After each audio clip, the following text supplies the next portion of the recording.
Tā, pastāstīšu par budžetu un par trajektorijām. Te mēs redzam to nosacīto Latvijas parametrus, Latvijas X un Y asi.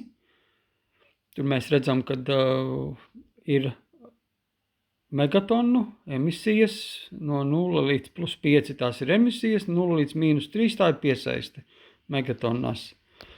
Un tad 16. 18.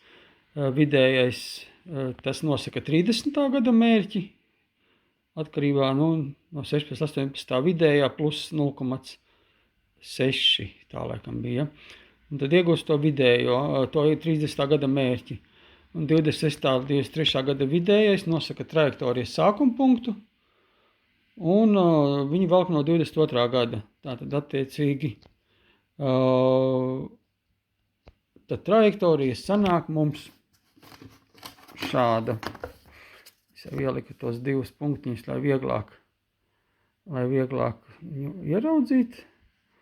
Trajektorija mums iznāk šāda, tas ir šis te posms ir tiem četriem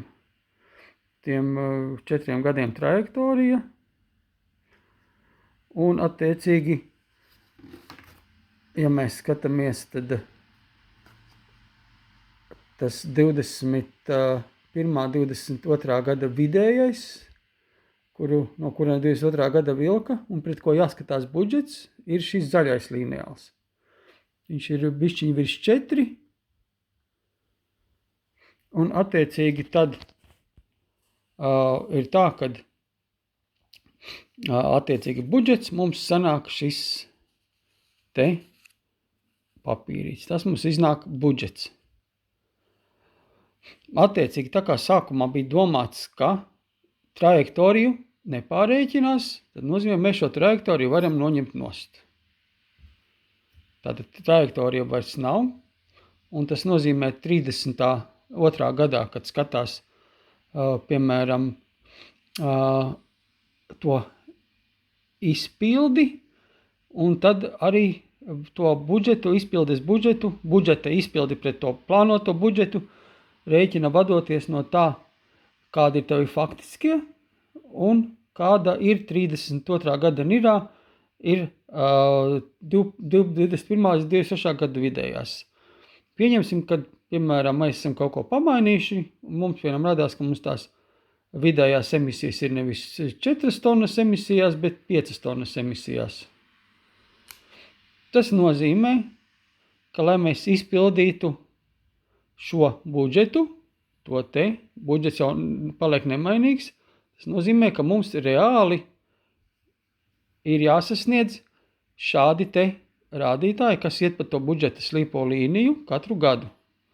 Tas nozīmē, ka, lai mēs izpildītu budžetu, mums būtu jāsasniedz 26. gadā aptuveni 2 megatonu emisijas, un attiecīgi 29. gadā nedaudz mazāk kā 1 megatonu piesaiste. Tā bija tas sākotnējā doma ar to budžetu. Protams, šeit ir nianse, ja piemēram 30.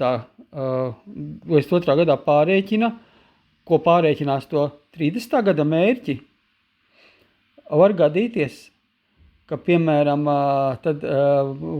ja pārēķinātu trajektoriju, tad trajektorija mainītos, ja būtu izmainījies, piemēram, 16. 18. gada, piemēram, rādītājs. Nozīmē, ka mums vai nu pāriet šis gals uz augšu vai uz leju. Tā bija tā problēma, par ko es norādīju, kad darbojoties ar budžetu, kad ir iespējams šitāda problēma. Attiecīgi, tā kā viņi tagad ir paredzējuši, ka pārēķinās to trajektoriju, tas nozīmē tā, ka iedomāsimies, arī kaut vai mainās 16. 18. gads mainās arī 21. 23. bet atšķirīgi. Tāpat būs tā, ka tad to budžetu, kas mums jāsasniedz, pārēķinās, jo pārēķinās trajektoriju. Tas nozīmē, ka, piemēram, ja mums 30. gadā būtu kaut kas pamainītos mērķi izmēros dēļ to, ka 16. 18. mainās, mums viņš varētu pamainīties šitā te paiet uz leju, un sakarā to, ka mums arī mainītos tas 21. 23. Mums pārvietotos, pirmkārt, varbūt tas pārvietotos tas budžets kaut kur uz leju, un viņš būtu citā leņķī.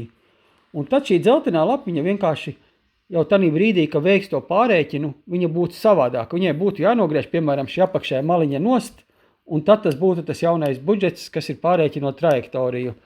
Tas ir tas, kā es saprotu, kā pašlaik tas arī uz to komisija iet, ja viņa trajektoriju pārēķinās, tad tas problēma vairs nebūs tā ar to, ka tu var kaut ko nedaudz manipulēt ar datiem, jo te vienkārši šis budžets sasniedzamais būs nedaudz savādākas formas un nedaudz savādāka izmēra, bet viņš būs pārēķināts un viņš būs jāsasniedz tāds, kā būs pārēķināts 30. gadā.